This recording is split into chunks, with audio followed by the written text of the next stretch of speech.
자, 오늘 말씀의 진행 상황을 가만히 보면 우리는 은혜 안에 살아가는 사람이구나 라는 것을 먼저 깨달아야 돼요. 하나님께서 모세를 통하여 저 애굽에서 이스라엘 백성들을 이끌어 내셨습니다. 하나님은 바람을 불어 홍해를 가르시고 마른 땅을 걸어서 홍해를 건너가게 하셨습니다.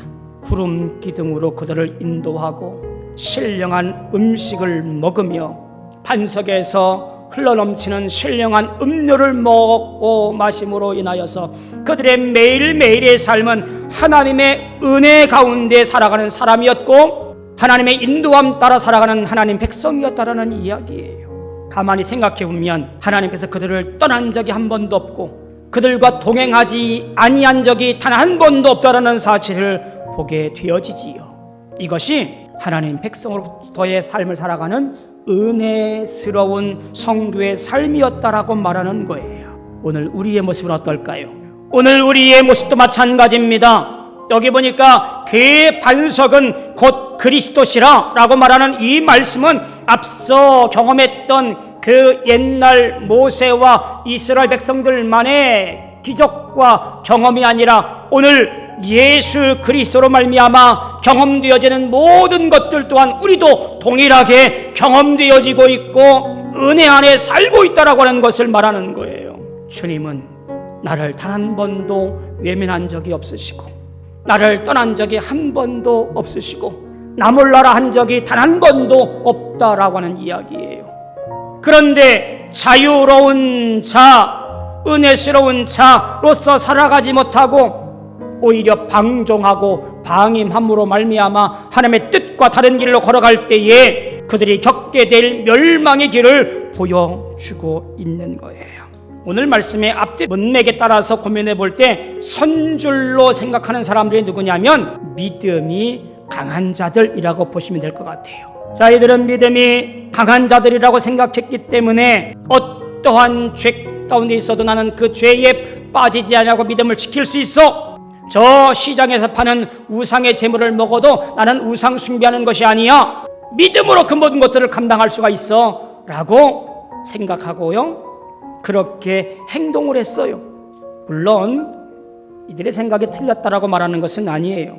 문제는 이들이 그러한 생각을 가지고 서슴없이 죄를 짓고 있고 우상 숭배에 동참하고 참여하게 되었다라는 이야기예요.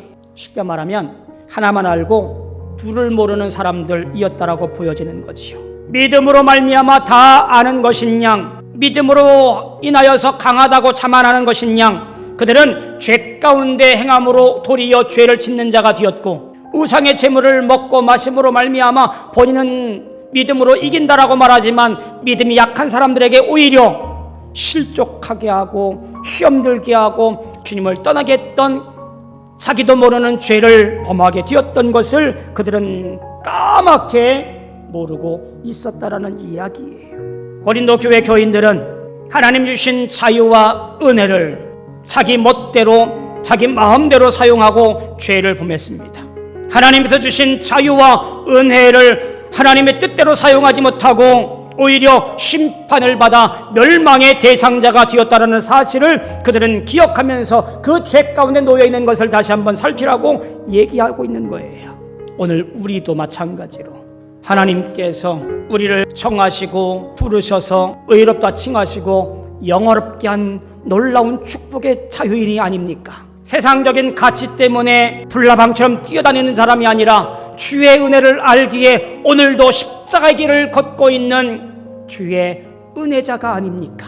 이 놀라운 자유와 은혜스러운 자가 이 모든 것들을 망각하고 살아갈 때에 우리는 그 옛날 멸망당했던 자들처럼 그 멸망의 대상이 될 수 있다라고 꼬집어 말하는 거예요. 간절히 바라기는 선줄로 생각하지 아니하고 오히려 주 앞에 더욱 겸손하여서 주의 은혜 아니면 살아갈 수 없습니다라고 고백하고 나아갈 수 있는 우리 모두 되어지기를, 그래서 잘했다 칭찬되는 우리 모두 되어지기를 주님의 이름으로 축복하며 간절히 소원합니다.